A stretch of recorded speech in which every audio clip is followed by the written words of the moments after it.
ইউক্রেনের প্রস্তাবিত অনির্দিষ্টকালের যুদ্ধবিরতি বুধবার মধ্যরাত থেকে কার্যকর হওয়ার কথা ছিল, কিন্তু সেই সময়সীমা শুরুর আগেই জাপোরিজিয়া, ক্রামাতোরস্ক এবং দিনিপ্রোর মতো শহরগুলোতে বৃষ্টির মতো আছড়ে পড়েছে রুশ আকাশবোমা ও ড্রোন।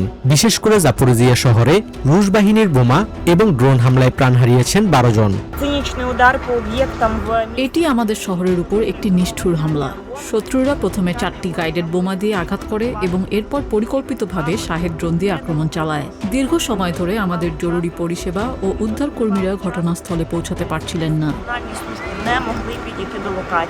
রুশ হামলায় ধূলিসাৎ হয়ে গেছে আবাসিক ভবন, গাড়ি মেরামতের দোকান এবং বাণিজ্যিক প্রতিষ্ঠান।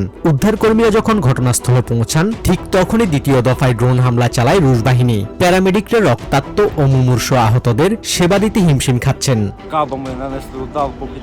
বোমাগুলো সরাসরি একটি ওয়ার্কশপ এবং কারখানায় আঘাত হানে।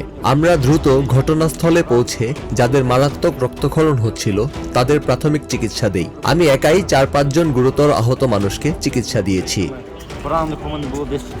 রাশিয়ার বিজয় দিবস উপলক্ষে মস্কো 8 ও 9 মে 2 দিনের যুদ্ধবিরতির ঘোষণা দিলেও ইউক্রেনের প্রেসিডেন্ট ভলোদিমির জেলেনস্কি তা প্রত্যাখ্যান করেছেন। তিনি সাফ জানিয়েছেন, কেবল সামরিক কুচকাওয়াজের জন্য 2 দিনের যুদ্ধবিরতি কোনো সমাধান নয়। শান্তির প্রস্তাব যখন বারুদের ধোঁয়ায় ঢাকা পড়ে যায়, তখন প্রশ্ন ওঠে, যুদ্ধের এই বিভীষিকা থেকে সাধারণ মানুষের মুক্তি মিলবে কবে? Basudevnath, TVN 24 news desk. New York থেকে সম্প্রচারিত টিভিএন 24 টেলিভিশন বিশ্বজুড়ে বাঙালির কণ্ঠস্বর।